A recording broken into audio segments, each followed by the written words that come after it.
Well, hello there.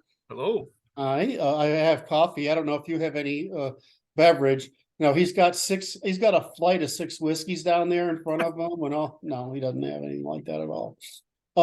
This is Kirk Doolittle from the Natural Law Institute, here with my good friend Luke, author of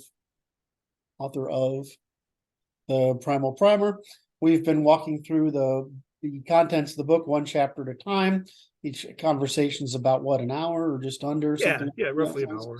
depending on how much interesting diversion, because Luke's interesting, his insights are interesting, and I'm curious. So I always wanted to digress into side conversations. But anyway, and so I've come to enjoy this series quite a bit because at first I didn't understand the depth of the subtlety he was using and to put this stuff across, and how much it's like, we used to have a joke is we have to go back to kindergarten and start over, right? And he's really saying you need to go, let's just start from kindergarten and work over, and let's make you understand how to look at the world so that you're actually in touch with it rather than disconnected from it. Is that what you? Absolutely. That is if I had to describe a thread that runs through all of my work, that is the thread. So Which you wouldn't think would be such a big deal until you start looking at it and thinking about it. And for those of us, like, I'm what, 10 years older than you, a little more than 10 yeah, years. about that. Yeah, about that. Yeah.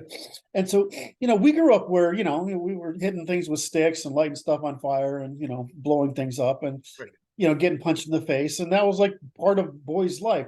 But it made you, I didn't realize from Luke's perspective, it connects you with reality, right? And rather, in other words, reality as it exists, rather than the social construction or the mythological construction or the media construction of reality as we interpret it.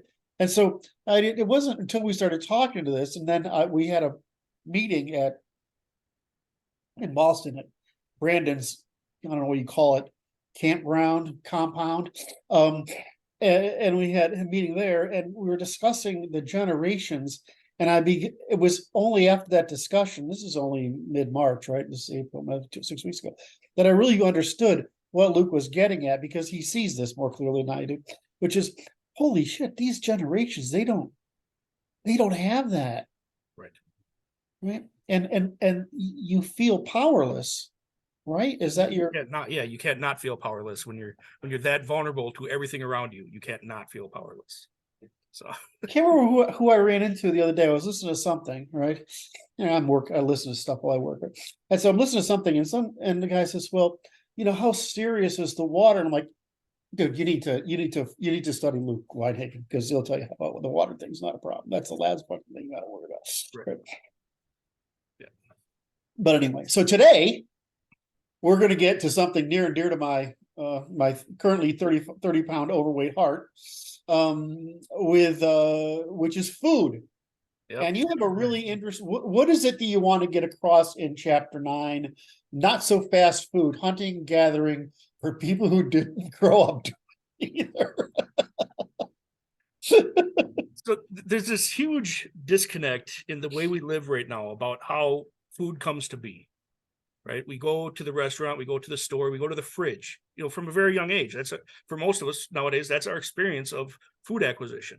We don't have any connecting points beyond that to where the food itself actually comes from. You mean like, mom, where's dinner? What time is dinner? Right, yeah, right. and we think, so we grew up with that as a kid, right? We grew up as the refrigerator and the mom, or the parent, is the source of food. That's where food comes from, right? And then we think that when we reach adulthood and we're suddenly getting that food from the grocery store, that something in that dynamic has changed. But nothing in that dynamic has changed. We haven't changed that we're getting our food from another provider, right? It just has to be a bigger refrigerator that we call a grocery store rather than the refrigerator in our house. So we've not actually we've not actually increased our competence as we step into what we call adulthood in that regard, in that frame. We haven't changed from someone that's dependent on others for the provision of food to being able to provide for our own food as a resource in any way, shape, or form. You mean not everybody grew up with a deer or pheasants or rabbit carcasses hanging off the tree in the backyard? Right, exactly. I Right. mean, not everybody grew up with that. And not only did they not grow up with it, they don't even understand or recognize or realize that that exists as a real thing. I mean, that's something that people do in video games. That's not something people do in real life, or is even possible for people to do in real life. And that's what I'm trying to correct here in chapter 9, is that we food comes from our environment, Yes. right? And it's this artificial separation from that environment that's causing the problems that we're seeing, right? So one of the ways that we can address those problems and all But the the problems we're seeing in what, just for the audience? the dysfunctional problems that we're seeing in society, in our ability to cooperate with each other, in our ability to navigate reality, right? We're seeing anxiety become the most common mental health problem in the entire West. And we're seeing that occur at a time when no one's ever been safer and no one's ever had easier access to resources. It's the exact opposite of what we would expect to see under those conditions, right? But the argument I'm making throughout all of the work that I do is that that dysfunction is emerging because we're so disconnected from those pressures in our environments, because our food comes from a grocery store and we have no idea where it comes from before that. We have no concept of where it comes from before that anymore. We have no experience of where it comes from before that anymore. So in chapter 9, this is the one I get the most feedback about when I'm presenting it to people, when I'm talking to people about it, because it makes people squeamish because they've never experienced any of this.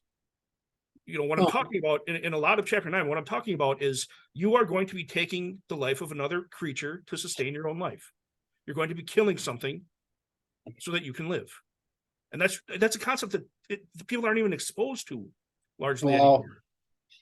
Somebody, I guess, I always think of myself as this effete New England snob. Right.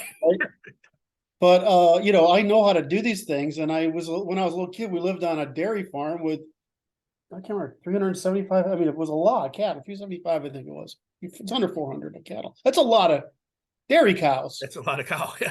Right. Right. And so, I mean, you see life, death, whatever. You see barn cats, rats, mice, whatever. You just get used to birth. And of course, my family's in the funeral business, so you see human life and death as well. Right.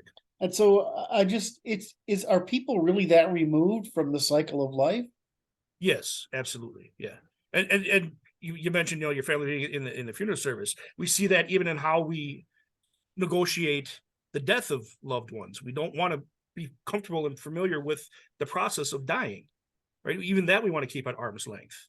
That's how removed from this cycle of, birth and growth and death that we are. And there's serious consequences to being that removed from that kind of feedback from nature, right? I mean, we're seeing the consequences, but people, you go in the grocery store, you grab the package of chicken out of the meat counter area, right?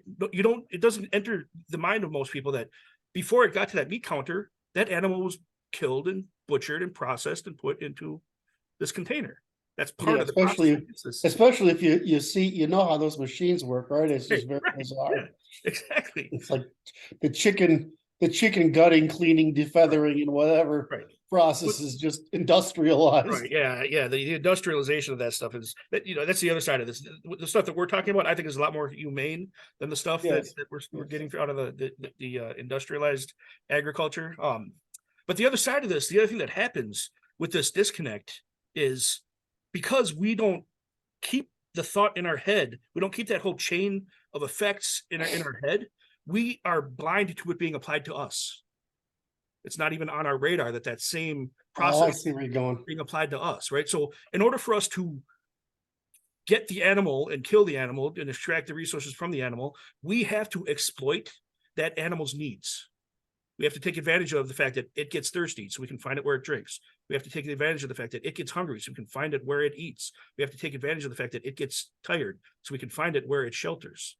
We have to take advantage of this animal's needs in order to extract the resources from it.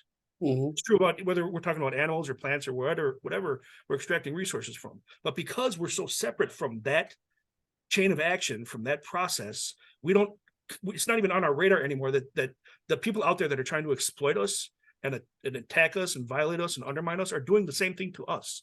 They're exploiting our needs to extract resources from us. We are vulnerable because we're disconnected from this chain of reality and what it means to extract resources from your environment.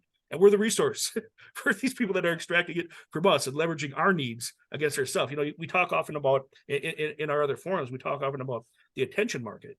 The attention market is playing into your people's needs all the time, and it's using that play into people's needs to extract from those people, to control their buying decisions, to control their voting decisions, to control their behavioral decisions, right? I mean, we're having this applied to us all the time, and we're blind to it because we've broken the chain of knowledge leading back to that interplay with our environments. It's just not there anymore for most people. And that's one of the things I'm trying to fix in chapter 9.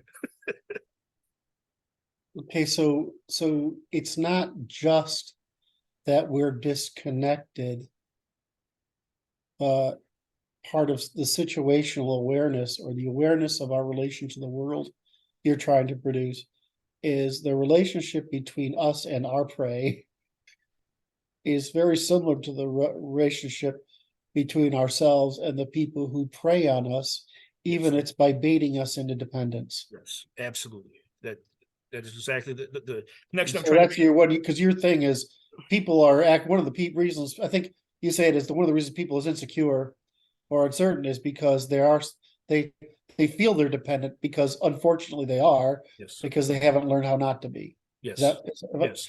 Have I got the scripture down right? Absolutely, and it is perfectly rational, perfectly reasonable, and absolutely valid for a prey animal to feel anxious when they are aware that a predator is near, right? And so our midbrain, our limbic system, the part of our brain that is entirely focused on our survival, it knows that we're being exploited like this. It recognizes that we are prey right now. So to me, it's no surprise at all that anxiety is exploding across the West, because everybody's turned themselves into prey. Okay, so you're out of control. Hold on, let me see if I can build this hierarchy, if I understand. So you're actually, you are in fact out of control because you lost your ability to perform minimum survival in the environment. Correct. Right? You are denormalized. So what's happened is there's a conflict between would be materially correct or right or useful and some social construction. And then we're alienated, right, by the process of this competition between things that we can't tell are true or false. Right. And then we're victimized because we're subjects of this entire system that's taking advantage of our you called it sleep, or what is it? Needs, our needs. Yeah, our basic needs. Yeah. And so what they're doing is creating this dependency that's causing us all to be increasingly insecure, instead of what they falsely promise, right, is that it will make us secure. If I got that sort of understand. Yeah, absolutely correct. And the only nuance I want to throw on this is it doesn't have to be a nefarious process. They can, with the best of intentions, be trying to meet people at where their dependence is, and in the process of doing that, they're still undermining. Right. They're still undermining you as an individual in contact, in that conceptual change, in that that ability to engage and navigate your environment. They're still undermining you with the best of intentions. So where they're trying to relieve stress, they don't know that they're not saying the way you and I would look at it is teach people how to be responsible, right, for the common good. But what you're also saying is teach people to be responsible so they don't feel insecure victims. Yes. Yeah. Right. Was that what you're trying to get across? Yeah. Okay. Yes. We must have some of this pressure to push against in order to fully develop. Mm-hmm. Right. If you look at, and I run into this with all of my kids at some point, right? They want to help the butterfly out of the cocoon. And when you do that, you kill the butterfly every single time. Right? We have a whole society of people trying to help us out of our cocoons, which is bad. It's killing us every single time. Right.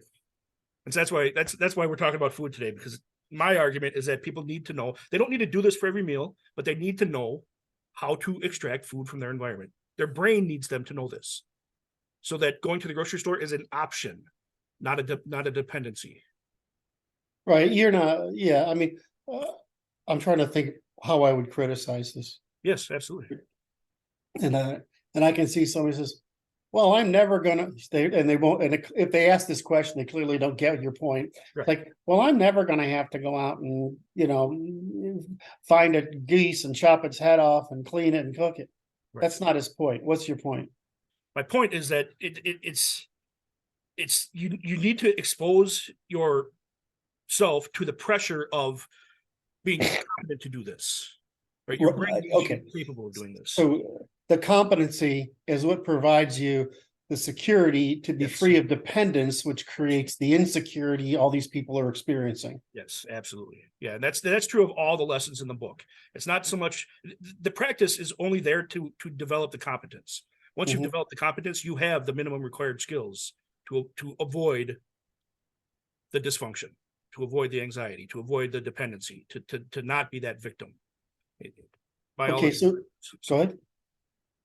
I wanted to. Inspector, yeah. I mean, one of the most recent examples that I like to point to as I'm talking about this stuff is look at what people's fears came out when the lockdowns happened. Right, they were shutting down restaurants, and they were talking about and in some places restricting your access to grocery stores if you didn't comply with certain standards, whatever those standards were. And I don't care about what people feel about the pandemic itself and its response. I'm just trying to demonstrate that it's not far away to think about. It's not hard to imagine a situation where it's not an impossible situation. You're denied access to food because you're not complying with your food provider. Yeah, can I just, so I think about this, right? So one of the jokes we tell is, which is actually true, is that, I lived in Ukraine for a long time, and most people are one generation off the farm. Yeah. Right? They know how to do all this stuff, right? Yeah. So their fucking country gets torn apart. It's a different level of crisis for them. Right. Than it is if like if you live in LA and you're living in restaurants or whatever, and all of a sudden there's no food. Right. For them, it's like the same thing with the Russians. And I'm not, there's given the amplitude of nonsense that's going on around this stuff. I don't want to confuse them, but in Russia, they can go back to the land. Right. There's enough land, right? And they can go back to it. And they've always got grandma or grandpa, the babushka and her husband, right, out there somewhere that have a little plot of land somewhere that they can go out and sustain from. But, so a crisis to them, this is one of the things we're having trouble understanding. Right. Rich, weird societies, Western industrial, educated, rich, and democratic societies, weird societies, we're pretty fucking pampered because we're pretty far from the farm. Right. At this point. But what happens is under crisis, things get really bad for us. Whereas if you go to some of these other places, it's like, well, that means I've got to grow my own potatoes, more potatoes this year. So I have more to go by. I mean, talking about people who live on 80, 50, 80, maybe $100 a year, where a good salary is a month, where a good salary is $200 a month. Right. Yeah. Right. So their idea of stress is different from ours. Well, and think about what that does to your ability to apply proportionality as you examine the things that are occurring in the world, events in the world, right? We're looking at stuff going on in other countries, and to us, it looks like the most terrible situation imaginable, and we need to get in there and intervene, and we have to, turn our whole economy towards intervention in this terrible event that's occurring over there. For them, yeah, it's an inconvenience, but that means we have to, go hunting more frequently than we're going to the grocery store. Yep. It's not that we lose that proportionality because we don't have access to the competence that is the foundation of that proportionality. Mm-hmm. Right. And that's kind of, so to me, it is way more than whether or not you're going to eat your next meal.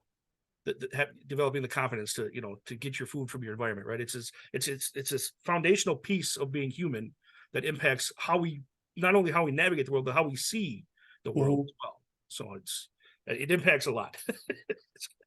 So I think we've sort of set the introductory stage. Yeah. For the rest of the chapter, you go through a series of steps: hunting with weekends with dad, hunting, etc. So you want to work through those? And let's go. What are you trying to explain by this sequence? So like in the other chapters of the book, I want the reader to step away from this chapter with the minimum basic competence to accomplish the task that I described. right? So I want them to be able to pull a squirrel or a rabbit out of, their environment, skin it, and eat it. I want them to be able to at least start to recognize what plants exist in their environment, how to test whether or not those plants are edible, and have that as a resource as well. Right. So the Can I say squirrels aren't worth the effort? Probably not. Once you get the hang of them, though, they're super quick and easy. So, and they're everywhere, even in the cities, right? So, like, That's true. if I was in the city, I still wouldn't be worried about it, because I could go pull a half dozen or a dozen squirrels out, set up some traps or whatever, pull a half dozen squirrels out, and my family's gonna eat fine that day. Yeah. Get by just fine. So, and it takes very little time, right? And that's the kind of stuff I focus on in this chapter, just because again, my aim here is, it's called the Primal Primer, which means the basic level information. I'm talking about, my goal with all of this is to break it down to the minimum requirements. So it's not exhaustive. It's the basics, and that's really what I'm focused on throughout the material here. So the chapter itself, we'll go through the material in the chapter, right? So there's a section called Weekends with Dad, right? And I grew up in a broken home, right? I'm the child of divorced parents. My dad was an addict and an alcoholic, right? We saw him, the one weekend a month. It was time with Dad growing up, right? So because of that, we didn't do a lot of this stuff as a kid. I wasn't exposed to a lot of this stuff as a kid. Now I share that with the reader because I don't want that to be a barrier for them. The fact that they grew up without being exposed to this stuff, right? That doesn't have to be a barrier. It's not a barrier. Right? This stuff isn't hard to learn, right? It just takes some focused, concentrated effort to develop these competencies, right? But I want the reader to know that I'm also coming from that same place. We did some fishing growing up. That was about the extent of my exposure to how to extract resources from your environment as a child, right? Minus my own exploring the woods and stuff like that we did with friends, right? We did a lot of that. But as far as guided, I'm going to teach you how to do this stuff from a mentor or a father, my exposure to that was very minimal, right? So I just want the reader to know and the viewer to know that you don't have to have that in place in order for this stuff to work, right? So the next is the hunt is on, right? That's the next section. And here's where I reintroduce the concepts that we've already discussed in the book about situational awareness, about the disturbed environment, about what to look for as we're examining an environment. And we're applying all of those skills that we've already learned in the book in finding where an animal is going to be, identifying where animals are, and identifying where to do our hunting, right? So all of this stuff ties together. It's all bound together throughout the material, right? All of this stuff is required. It all leverages each other as we work through this stuff. Right? One of I mentioned as we started talking about this that I get a lot of squeamishness as people discuss this type of things. It's like when it comes to a situation where you have to sustain yourself from your environment, you lose the luxury of choice as far as what resources you have access to, right? You grin and bear it.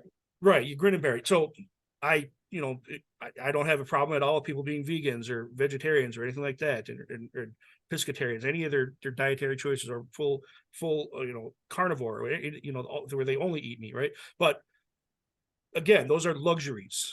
Those we get to choose because we've separated ourselves from our environment. When we get back to that place where we have to reconnect with that environment, that we have to respond to what's being presented, what's available to us. That's what we have to take on, right? So I do bring up some of that a bit here in I would. Do you think for the audience, it's really that necessary to worry about?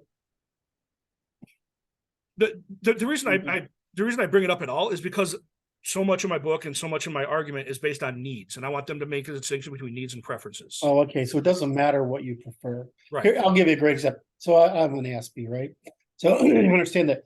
Like I can't finger paint as a kid because I couldn't stand the feeling on my fingers, right? Because you have hypersensitivity. Yes. And so like I could clean a fish, but when it got to the bigger animals, it was such a struggle. Yeah. And I was like, why don't I just wear rubber gloves? Then it won't bother me. Right. Yeah. Right. But it is like, but it isn't, it's just a sensory overload for me. So I can appreciate other people having a psychological rather than physical sensory overload. Yeah. Right. So I mean, you get over it. Yeah, you do. And again, just to reiterate, the reason I bring it up is because we're talking about needs here, right? And so you may not like that you have to gut the bigger animal, but like you said, you get over it. You need to know how to do it. Your brain needs you to be able to demonstrate you are capable of doing it. Why is it to me less creepy doing a deer or a bear than it is? Is it because they're less alien? I wonder what that is.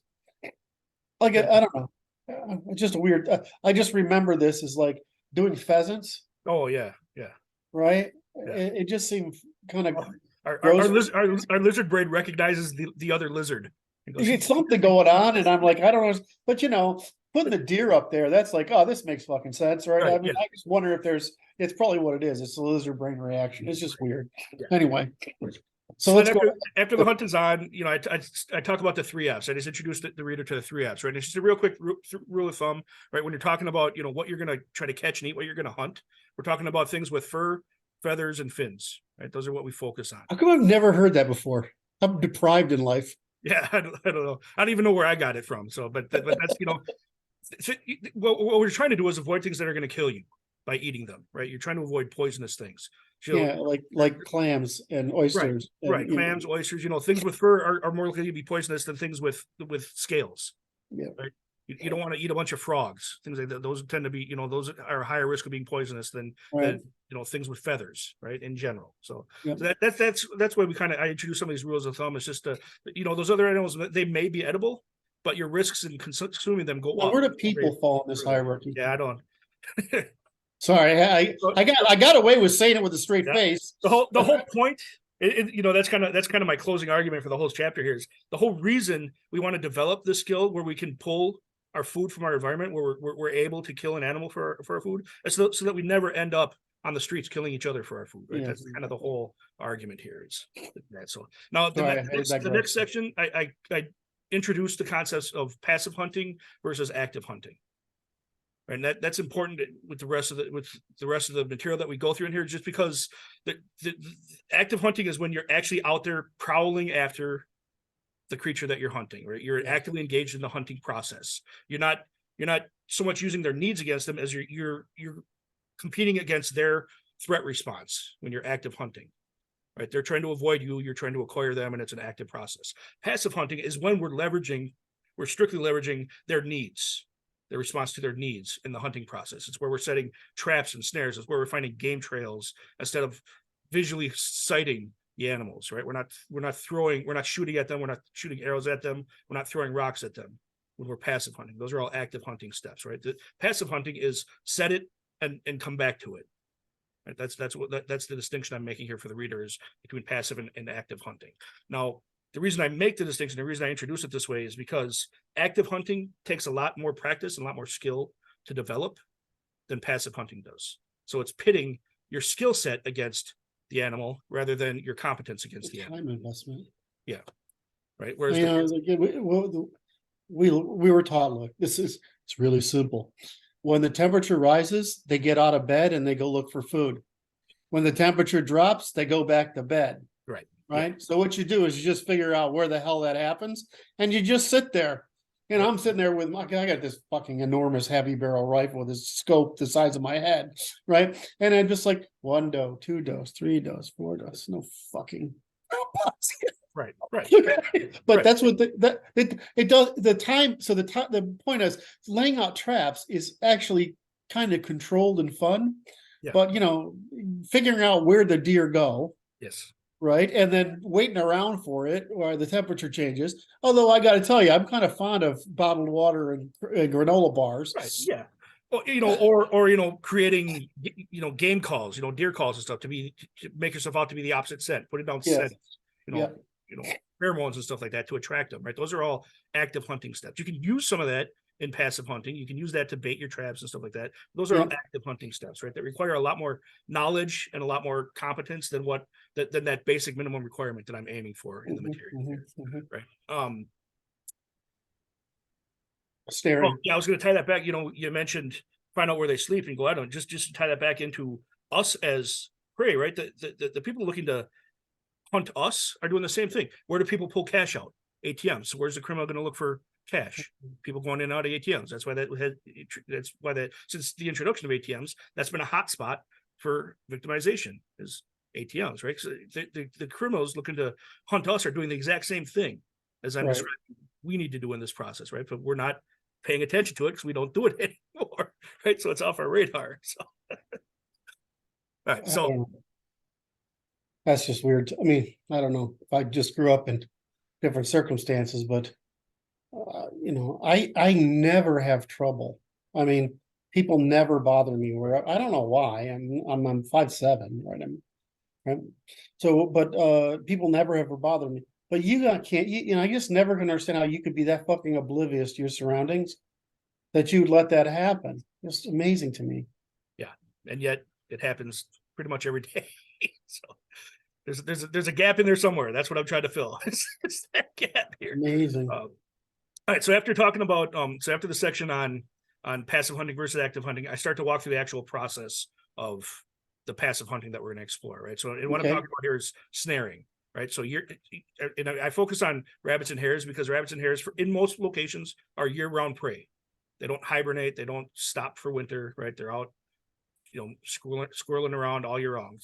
Rabbits, squirrels, all those kind of things, those kind of vermin type of animals, they're year-round prey, right? So we focus on snaring those, right? And then so this section I go over the steps to actually create a snare and set a snare. And it's using a lot of the concepts we discuss in chapter 6, specifically the disrupted environment. We're looking for game trails where the animals moving back and forth. Those are that's where we want to do our snaring, focus our snaring on is the trails the animal's already comfortable and accustomed to using. And I go through the actual instruction of how to do that in the book, right? So then the next section, once you've caught the animal that you're snaring, I go into how to field dress the rabbit or the hare, right? And what that means is removing the parts you're going to eat from the parts you're not going to eat as quickly as possible, right? You don't want and not making a mess. Right, and not making a mess, not getting yourself sick in the process. But we want to separate the parts we're going to eat from the parts we're not going to eat, because all that heat in there inside the dead animal, it's going to be a breeding ground for bacteria. So you want to be able to field dress these things as quickly as possible once they've died, right? So that's the reason we want to get. That's why we do field dressing instead of taking them all back with us to dress them, the next day or whatever when we get back home. Is because we got to separate the good stuff from the bad stuff before the bacteria grows. Right? Get that temperature down. So that's what dressing the animal does. Dressing just means, field dressing just means removing the stuff we're not going to eat from the stuff we are going to eat, right? And it gets that temperature down, remove some of the primary sources of bacterial growth. Then I provide instruction on how to completely break down a hare using small game, right? That's what I focus on in this section. And again, it's just step by step. Yes. Never mind. Yeah. It's just step by step process. I was wondering why you did rabbits and hares and fish, but you didn't do you didn't do birds and deer, for example. Yeah. Well, yeah, deer are a lot harder to trap. Oh, you're under trap. And I'm focused on passive hunting. You can actively. Oh, I see. I'm sorry. Deer and birds are a lot harder to trap. That's why I focus on, again, minimum skill set here. Those are both absolutely perfect. No, I just expected it, and I'm apologize for distracting the master from his. No, and the other side of this is I want people to be able to do these things using only the material that they get out of the book, right? So you can make the cordage that you use to build the snare, for example, right? And we talk about that in the process of building the snare, right? You're actually making the snare yourself out of cordage material you've woven yourself into a snare, right? And the same thing for the fish traps. You're pulling all the resources to make these from your environment, right? So I'm not talking about how to bait traps or anything like that. We're talking simply about snares that are, walking path snares, and even the passive hunting fish trap that I introduce next in the next section. This is not a baited fish trap. This is taking advantage of the fact that fish seek out shelter at different times of day. And so we're creating a trap in the form of the type of shelter that fish gravitate to, that they seek out during the day, right? And then they can't find their way back out of it, right? So we're using the needs of these animals against them. We're exploiting the fact that they have common needs to make them resources for us, to turn them into resources for us, right? And so that's what the next section is, that passive hunting fish traps, right? And it truly is just a step-by-step guide on set and forget fish trap that uses fish behavior rather than bait to catch the food, right? So that's what we focus on the next one. I go over the materials that you need. I do the step-by-step of how to set it up, right? So then the last chapter, or the last section of the book, of this chapter, sorry, not the book, is the section on gathering. And this is actually a very large section of the book. It's a lot of instruction though, so there's not a This whole. doesn't involve picking up girls, does it? No, that's a different type of gathering. Oh, Again, we're using, I got distracted again. I'm sorry. again, we're using the needs of our prey against themselves in order to turn them into resources. So, so in the gather section, right, the goal here is to teach a reader that gathering is not an alternative to hunting; it's a companion to hunting. Mhm. Right.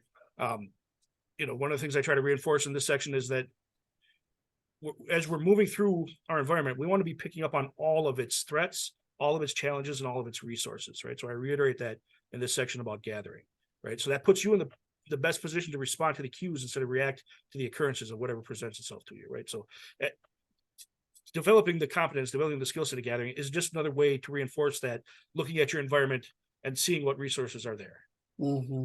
Right. I don't know if you remember, and this might be off your radar completely, but my kids got into it for a little bit. There was a game several years ago called Pokemon Go, where people were wandering around with their phones Yes. for little virtual characters and all their it's like they would put the little things to It was find. pretty popular for a while. Yeah, If I it was remember pretty correctly. popular for a while. I keep a couple of plant identification apps on my phone, and I basically play that same game. But what I'm doing is whenever I'm in a new space, I'm checking out what are the common plants there, and what can I do with them. So I'm playing That's like a grown up version of Pokemon Go as I go from place to place, right? Because why not? The too tool's funny. there. It's like a stock picking app for outdoors. Yeah. Yep. Is that a resource? Yes or no? Is that a resource? Yes or no? Right. So again, just stuff like that, right? I try to just introduce that kind of stuff to the reader so that they just start paying attention to what's around them.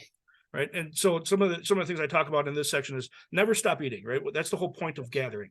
As you're going about your day, doing all the other things you're doing, as you're setting up your snares, as you're finding your game trails and stuff like that, whenever you have an opportunity to eat or eat as you're doing that, do that, gather that food and eat it, assuming you've already identified it's edible and all that, those kind of things, right? So you don't want to limit yourself to any of these approaches. You want to have the minimum skill set in all of them, right? Just because you're using them all together, they support each other. You leverage them with each other. You don't want to get into a situation where you can't find an animal, so you're starving, right? You should be gathering the whole time you're looking. And the whole thing of eating while it keeps your energy level up too, right? It's funny. I just remember as a kid, I grew up in the Finger Lakes region of New York, where they grow a lot of wine, right? So for various reasons, they're just like random grapevines, these enormous dark grapes on them, just like everywhere, because you got the animals get them and whatever and so you're just walking through the woods, you just peel off a handful of them, right? Make sure there's no spiders and stuff, right? Yep. But and you just go along, and it's really quite nice. The other thing is wild strawberries are so much better than store strawberries, right? You're walking around this. Oh, they're awesome. Yeah, and it's there's a shift that happens when you start noticing those of us that have some experience with it. Like you grew up with it a lot. I did a lot of running around in the woods in northern Minnesota because we had friends and family that lived up there, right? So I'm familiar with the berries that grow, the nuts that grow, all those kind of things. And so you're walking through a space like that, and you don't. I hear people concerned about how we're going to feed ourselves. I don't feel that way because I can walk through that space and I can see food everywhere. So it never hits me as a stressor that, if society shuts down tomorrow, how are we going to feed ourselves? Because it's there. The food's there. It's got to be able to see it, right? So that's one of the things I'm trying to kind of help people figure out in this part of the book here. So again, I go back to some rule of thumb, some things to avoid while looking at plants, right? There's some plant types that are very consistent and that grow when the plant is not edible, right? There's just different things that plants do that are fairly consistent, right? There's just some things you want to stay away from. For example, unless you're really good at it, don't eat mushrooms. No. Right? Unless you're really competent, really studied, you really practice. And the thing that's really popular in Eastern Europe is it's because it's they're really big on their mushrooms, but they grow up knowing it. Right. Yes. When we grow up, and I remember my sister eating one she shouldn't have. It was a horror show, so to speak. And you, Well, eating the wrong thing can kill you. So, I mean, you want to be careful about all of this stuff, right? There's a big warning, certain generals warning on all of this stuff, right? It's eating the wrong thing can kill you. That's why having a process of knowing how to figure that out is important. And that's what the next section is about, actually. what a great introduction to the next section. The Army has, this is from the old Army manual. I don't even know if they still have it in there, but they have a universal plant edibility test. And it's a series of steps. It truly is just a series of steps. It takes some time to do. It's an investment, but it's a series of steps to identify not just what plants are edible, but what parts of each plant are edible, and not just edible in general, but edible to you, because you're testing them on yourself. So you're testing skin exposure, you're testing lip exposure, you're testing mouth exposure, and all this stuff before you consume any of it, before you swallow any of it. You're going through this whole process of testing, and you're waiting periods of time after each of these tests to see if your body reacts to it, if your body responds to it. Right.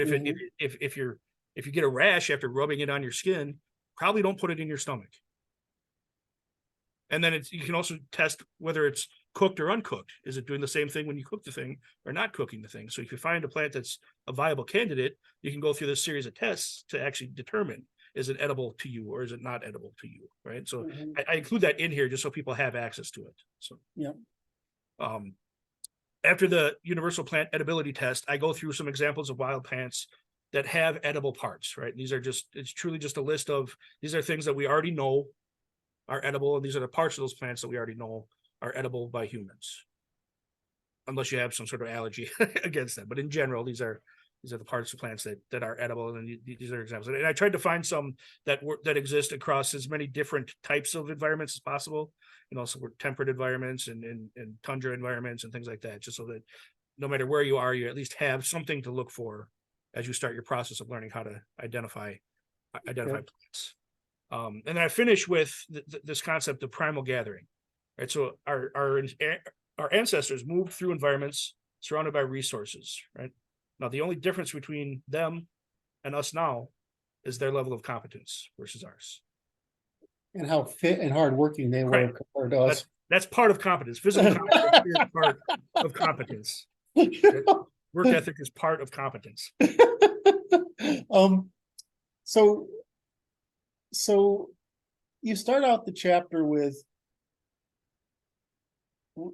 our objective, and you're trying to take people through the basics. And so in your book and in your course, you go into more detail, right? Or yes, in your book, you go into more detail. Yeah, the book goes into a lot that we covered here. Yeah, the book is actually breaks down each of these step by step and teaches people how to do all of these things. I have to read it again now because when I read it the first time, I'm trying to understand what you're trying to accomplish. Yes, yeah, the macro level. Because for the audience, I originally, being the moron that I am, dismissed the importance of this level of work, and then he produced it, and now I feel like an idiot. So I wish I didn't have to. I wish that we didn't need to relearn all of this stuff. It's terrifying. We have to relearn this. I'm like, do people really not understand? And I'm like, God, they don't. They don't. And you see what comes out of that. Well, and you don't realize like I have an unhealthy pain tolerance and an unhealthy confidence. And those aren't, and so, but why? Well, because you learn all that stuff, right? Because you were exposed to stresses that required you build those. I'm not even sure it was stress. It was kind of fun, actually. Yeah, right. That's what I mean. I just mean experiences. Experiences, yeah. But what happens is you gain this competency. It's like my appreciation for Boy Scouts now has gone off the roof. Yeah. Right. I mean, I learned how much stuff I learned between working young, right? Having to start working very young, right? Doing all this outdoorsy nonsense, camping, hunting, fishing, or fishing around the world too.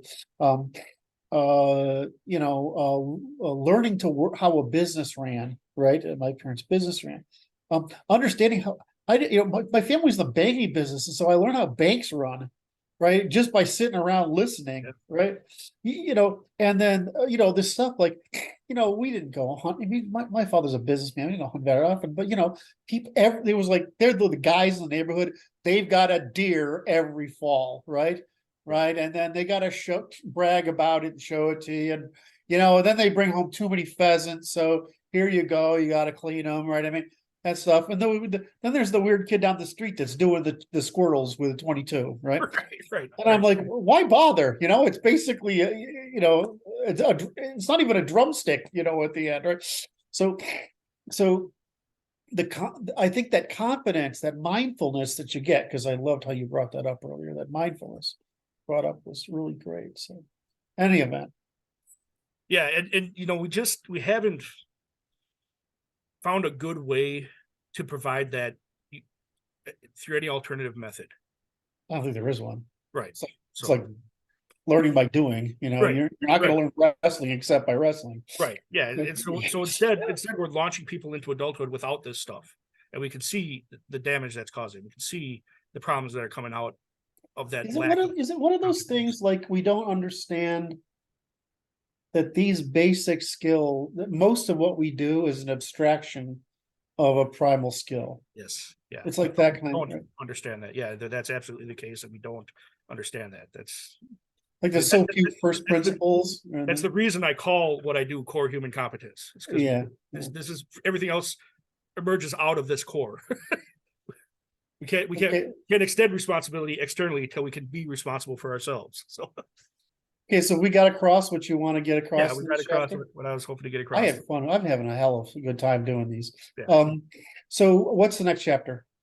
The next chapter, let's take a look real quick. After chapter 9 is chapter 10, kinesics. So it's what body language is telling you. So we're back to the situational awareness. I have a lot of experience with sex differences in body language and behavioral mapping of eyeballs to what men and women stare about each other. So that I'm sure I can rudely discolor your gentlemanly chapter 10. I look forward to it. All right. Hold up the book, please. Yep. Links below on Amazon, of course, easily found. The Primal Primer by Luke Weidenhagen. Follow him on Twitter. He's of course one of my friends, so you can follow him via me if you know where I get to me. And give it a shot. It's absolutely worth it. All right, Luke. Thanks. I look forward to the next time. Yep. Thanks a lot.